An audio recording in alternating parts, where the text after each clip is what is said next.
दोस्तों, रजनी अपने माता पिता की इकलौती बेटी रहती है। रजनी के पिता बैंक में कर्मचारी रहते हैं। परिवार संपन्न रहता है। रजनी का कोई भाई नहीं होता है। जितनी भी जायदाद होती है वो सब रजनी की ही होती है। रजनी जो एमए कर रही होती है और वो लॉ करना चाहती है, लेकिन जो रजनी के पिता होते हैं वो अपनी बेटी से कहते हैं, मैं जल्द से जल्द तुम्हारे हाथ पीले करवा देना चाहता, क्योंकि मृत्यु का कोई सही नहीं है, पता नहीं मैं रहूंगा या नहीं रहूंगा, इसलिए मैं अपनी आंखों के सामने तुम्हारी शादी करवा देना चाहता हूँ। रजनी कहती है, लेकिन पापा मैं आगे पढ़ना चाहती हूँ और पढ़ लिख करके इंजीनियर बनना चाहती हूँ। रजनी के पिता कहते हैं, बेटा पढ़ लिख करके क्या ही करोगे, तुम्हें अपने पति के घर जाकर पति का बिस्तर ही गर्म करना होता है, तो इसलिए पढ़ लिख के क्या करोगी। जो जाहिल होती हैं वो भी अपने पति के साथ सोती हैं और जो पढ़ी लिखी होती हैं वो भी वैसा ही करती हैं, तो पढ़ने लिखने का क्या ही फायदा है, तुम बस मुझे इतना समझा दो।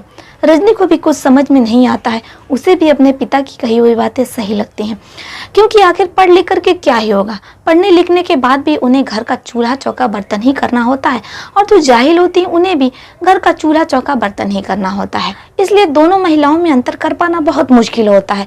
कौन सी बेहतर होती है, पढ़ी लिखी या फिर अनपढ़, क्योंकि दोनों में कोई भी अंतर नहीं नजर आता है। दोनों ही सामान्य होती हैं, पढ़ी लिखी औरत और जाहिल, क्योंकि दोनों का केवल एक ही काम होता है, घर का चूल्हा चौका बर्तन करना और पति का बिस्तर गर्म करना, उसके लिए बच्चे जन्ना। इससे ज्यादा औरतों का कोई काम नजर नहीं आता है। रजनी अब पढ़ाई लिखाई छोड़ देती है और अपने पिता के कहे के अनुसार वो चलने लगती है। वो घर का काम काज करती है जो उसे नहीं आता है। ऐसे ही सब कुछ चलता रहता है। रजनी के पिता रजनी के लिए रिश्ता खोजने लगते हैं। रजनी के पिता को एक रिश्ता बेहद पसंद आ जाता है। लड़का बॉम्बे में रह करके एक फैक्ट्री में काम करता है और वहाँ पर वो टाफियाँ पैक करता है, उन्हें पैकेट में भरता है और उनकी पैकिंग करता है, जिसमें वो महीने का 10 से 15 हजार कमा लेता है। रजनी के पिता को क्या चाहिए था, लड़का सेटल है और बॉम्बे में रहता है, मेरी लड़की भी बॉम्बे जैसे बड़े शहरों में जाकर के वहां रहेगी। इसके बाद वो लड़के के घर वालों से बात करते हैं, लेकिन लड़के के घर वाले डायरेक्ट रजनी के पिता से 4 लाख रुपए की मांग कर देते हैं। रजनी के पिता जो कि संपन्न रहते हैं, उन्हें किसी भी चीज की कोई कमी नहीं रहती है, इसलिए वो लड़के वालों की बात मान लेते हैं। बड़े ही धूमधाम से रजनी की मंगनी होती है, शादी की तारीख तय हो जाती है। लेकिन बारात आने को जब एक दिन बचा होता है, तो जो रजनी के ससुराल वाले होते हैं वो रजनी के पिता से 6 लाख रुपए की मांग कर देते हैं। रजनी के पिता आश्चर्य में पड़ जाते हैं और कहते हैं, पहले तो आप लोगों ने 4 लाख रुपए की मांग रखी थी, अब ये 6 लाख रुपए के। इस पर रजनी के ससुराल वाले कहते हैं, ज्यादा सवाल जवाब मत कीजिए, अगर आपको अपनी बेटी की शादी करनी है तो आपको हमें 6 लाख रुपए देना होगा, वरना हम अपनी बेटी की शादी आपकी बेटी से नहीं करेंगे। रजनी के पिता जो कि मजबूर रहते हैं, क्योंकि पूरे गाँव में रिश्तेदारों में शादी का कार्ड बढ़ चुका होता है। बड़े ही धूमधाम से रजनी की बारात रजनी के घर के दरवाजे पर आती है। रजनी के ससुराल वाले अपने साथ नाचने वाली भी लेकर के आते हैं। बड़े ही धूमधाम से रजनी की विदाई होती है। रजनी जब अपने पति को देखती है तो उसके होश उड़ जाते हैं। रजनी का जो पति रहता है वैभव, वो इतना ज्यादा मोटा रहता है, उसकी तोन बहुत ज्यादा ही निकली रहती है। रजनी सोच में पड़ जाती है, ये तो वो लड़का नहीं है जो फोटो में था, ये तो कोई 56-57 साल का आदमी लग रहा है, इतना ज्यादा मोटा है, लगता है लोगों ने गलत फोटो दिखाई थी और अब गलत लड़के से शादी कर दी है। लेकिन 7 फेरे हो चुके होते हैं, रजनी कर भी क्या सकती है। इसके बाद वो अपने तोन निकाले हुए मोटे पति के साथ कार में बैठ जाती है, लेकिन वो कुछ नहीं कहती है, क्योंकि उसके मन में सुहागरात का लड्डू फूट रहा होता है। रजनी सोचती, जब हमारे पति इतने मोटे हैं तो इनका सामान भी मोटा तगड़ा होगा और मुझे बहुत मजा आएगा, इसलिए वो कुछ नहीं कहती है। लेकिन रजनी का दुर्भाग्य देखिए, रास्ते में ही दूल्हे की कार पंचर हो जाती है। किसी तरीके से 1 घंटे में कार बनती है और बनने के बाद वो लोग फिर घर के लिए रवाना होते हैं। रजनी जिससे वासना बर्दाश्त नहीं होती है, क्योंकि उसका पति उसके बगल में ही बैठा होता है और रजनी वो सब कुछ नहीं कर पा रही होती है जो अपने पति से करना चाहती है, क्योंकि आज उसकी शादी की पहली रात रहती है, आज उसकी सुहागरात रहती है। लेकिन सुहागरात में ही इतनी बाधाएं उत्पन्न हो रही थी कि रजनी बेचैन हो जाती है। किसी तरीके से बहुत लंबा सफर तय करने के बाद रजनी अपने ससुराल पहुंचती है। रजनी को पति के कमरे में बैठा दिया जाता है। रजनी अपने पति के आने का इंतजार करने लगी। जैसे ही अपने पति को देखती है तो वो अपने पति से जाकर के उसके गले ले पड़ जाती है। फिर क्या था, दोनों एक दूसरे के साथ शारीरिक संबंध बनाने लगते हैं। सुबह हो जाती है। ऐसे सब कुछ चलता रहता है। रजनी अपने ससुराल में बहुत ज्यादा खुश रहती है, क्योंकि ससुराल में केवल सास रहती है, जो नंदे रहती है उनकी शादी हो चुकी होती है। ऐसे सब कुछ सामान्य चलता रहता है। रजनी का पति भी अच्छे खासे पैसे कमाता है, जिससे घर में किसी भी चीज की कमी नहीं रहती है। पति हर संडे को अपनी पत्नी को घुमाने ले जाता था।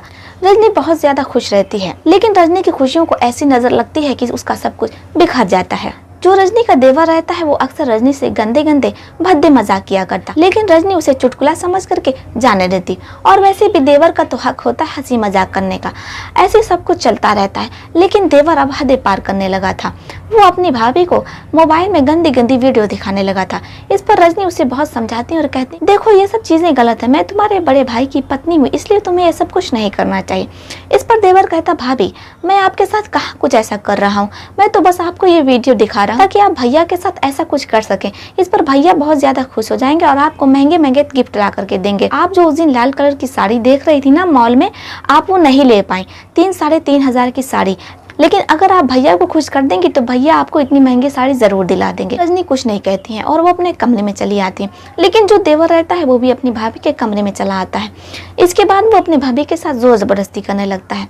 किसी तरीके से रजनी अपने आप को अपने देवर के चंगुल से छुटाती है और किचन में चली जाती है, वो खाना बनाने लगती है। ऐसे सब कुछ चलता रहता है, लेकिन जो देवर रहता है वो मानने को तैयार नहीं रहता। वो हर दिन गंदे गंदे चुटकुले अपने भाभी को सुनाया करता, लेकिन एक दिन तो हद ही हो जाती है। रजनी जब नहाने गई होती तो देवर बाथरूम की खिड़की से छुप करके सब कुछ देख रहा होता है। इसके बाद वो मोबाइल में उनकी असली वीडियो बना लेता है। रजनी जब नहा करके निकलती है तो देवर अपनी भाभी को वो वीडियो दिखाते हुए उनके साथ कमरे में चला जाता है। रजनी एकदम डर जाती है, वो करे भी तो क्या करे, उसे कुछ समझ में नहीं आता। इसके बाद देवर वीडियो दिखाते हुए कहता है, अगर आप मेरे साथ ये सब कुछ नहीं करेंगी जो मैं चाहता हूँ तो मैं आपका वीडियो वायरल कर दूंगा। आपको तो पता है जैसे ही आपका ये वीडियो वायरल होगा तो भैया आपको तलाक दे देंगे, आप कहीं की नहीं रह जाएंगी। आपके घर वाले तो वैसे भी आपको नहीं रखेंगे क्योंकि अब आपकी शादी हो चुकी है, तो बताइए भाभी आप कहाँ जाएंगी। जैसे ही रजनी ये सब सुनती है तो उसकी आंखों में आंसू आने लगता है, लेकिन इसके बाद जो देवर रहता है वो अपनी भाभी की साड़ी उतारने लगता है। अब रजनी के शरीर पर एक भी कपड़ा नहीं रहता। इसके बाद देवर अपनी भाभी के साथ शारीरिक संबंध बनाने लगता है। कई घंटों तक वो अपनी भाभी के साथ संबंध बनाता है। जब उसका मन भर जाता है तो वो अपनी भाभी को बिना कपड़ों का ऐसे ही छोड़कर चला जाता है। किसी तरीके से रजनी साड़ी पहनती है और किचन में खाना बनाने चली जाती है, लेकिन वो ये बात किसी से नहीं कहती, ना तो अपने पति से और ना ही अपने सास ससुर से। ऐसे सब कुछ चलता रहता है, लेकिन जो देवर रहता है वो नहीं मानता है। रजनी अपने देवर को समझाती है और कहती है, देखिए देवर जी, आपसे उस दिन भूले में जो गलती हुई मैं उसे माफ करने को तैयार हूँ, लेकिन अब आप दोबारा ऐसा नहीं कीजिएगा। भाभी ये कहती है तो देवर गुस्साते हुए अपनी भाभी की साड़ी उतारने लगता है और वो किचन में ही अपनी भाभी को रैक पर बैठा देता है। इसके बाद वो अपनी भाभी के साथ तेजी से शारीरिक संबंध बनाने लगता है। रजनी वो चीखती हैं, चिल्लाती हैं, लेकिन कोई भी सुनने वाला नहीं होता। इसके बाद जब देवर का मन भर जाता है तब वो अपनी भाभी को नीचे उतार देता है। इसके बाद रजनी दोबारा से खाना बनाने लगती है, क्योंकि वो कर भी क्या सकती थी। रजनी एक समझदार औरत रहती है, अगर वो किसी से कुछ भी कहती है तो इससे परिवार में फूट पड़ेगी। और रजनी का पति अपने छोटे भाई को बहुत ज्यादा मानता है और वो अपने छोटे भाई के खिलाफ ये सब कुछ सुनना भी नहीं चाहेगा। रजनी के पास ऐसा कोई सबूत भी नहीं होता है जिससे वो अपने पति को दिखा सके। वो अपने पति के सामने झूठी बन जाएगी, क्योंकि जो देवर रहता है वो हर बार रजनी से ये कहता है कि अगर तुम परिवार वालों को ये बताओगी तो क्या तुम्हारे पास मेरे खिलाफ कोई सबूत है, तुम क्या दिखाओगी, लेकिन मेरे पास तो तुम्हारी गंदी वीडियो पड़ी हुई है जिसे मैं भैया को दिखा सकता। इसके बाद वो तुम्हें तलाक दे देंगे, तुम कहीं की नहीं रह। रजनी को कुछ समझ में नहीं आता है कि वो करे भी तो क्या करे, वो ये सब कुछ किससे कहे। रजनी कई बार अपने माता पिता से, अपने परिवार वालों से ये सब कुछ बताती है, लेकिन जो परिवार वाले रहते हैं वो कहते हैं, देखो हमने अब तुम्हारी शादी कर ली, हमारी जिम्मेदारी तुमसे हट चुकी, अब तुम्हारे साथ क्या होता है ये तुम जानो, हमारा तुमसे कोई लेना देना नहीं, क्योंकि अब तुम विदा हो चुकी हो, हमने तुम्हें विदा कर दिया है, अपना पल्ला पूरी तरीके से झाड़ लिया है, क्योंकि बेटियां पराया धन होती हैं। ये कहते हुए रजनी के माता पिता फोन रख देते हैं। रजनी दहाड़े मारकर रोने लगती है, उसे कुछ समझ में नहीं आता है। वो इस दुनिया में अपने आप को एकदम अकेला महसूस करती है, क्योंकि उसका दर्द सुनने वाला, उसे समझने वाला कोई भी नहीं रहता। रजनी का देवर जो अब हर दिन रजनी के साथ गंदे काम करता, गलत काम करता। रजनी जब भी नहाने जाती तो वो रजनी के साथ बाथरूम में चला जाता और बाथरूम में घंटों उसके साथ गलत काम करता। रजनी इन सब चीजों से इतनी ज्यादा तंग आ जाती है कि वो अपने देवर को रास्ते से हटाने का प्लान बनाने लगती है। एक दिन रजनी अपने देवर से कहती है, आप बिल्कुल सही थे, मैं ही गलत, से आप जैसा कहेंगे मैं वैसा ही करूंगी। इसके बाद रजनी अपने देवर को दूध में उत्तेजना बढ़ाने वाली गोली मिला करके पिला देती। इसके बाद वो देवर को अपने कमरे में ले जाती है। ले जाने के बाद वो उसका हाथ पैर बांध देती। रजनी अपने देवर का कपड़ा उतारने लगती है।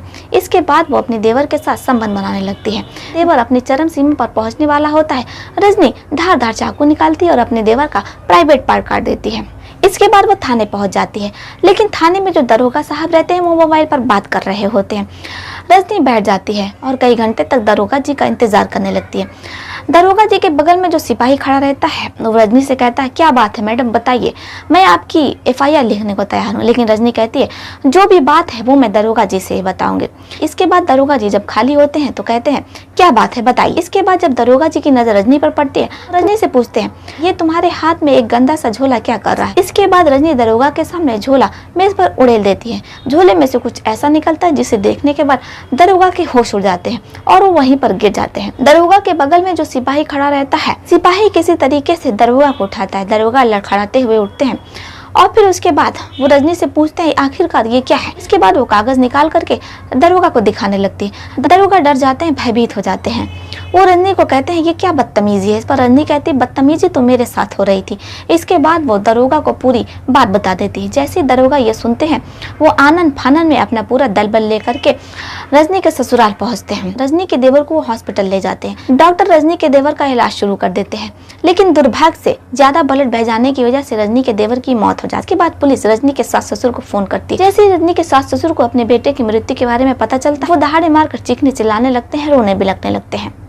पुलिस रजनी को दबोचती है और कई अन्य धाराओं के अंतर्गत मुकदमा दर्ज कर वो रजनी को जेल में भेज देती है। रजनी अब जेल में सलाखों के पीछे अपनी सजा काट रही है। आशा करते हैं कि आपको यह सच्ची घटना बेहद पसंद आई होगी। तो चलिए फिर चलते हैं, आपसे मिलते हैं किसी और सच्ची घटना में, किसी और सच्ची कहानी में। तब तक के लिए आप अपना और अपने परिवार का ध्यान रखिए। जय हिंद, जय भारत।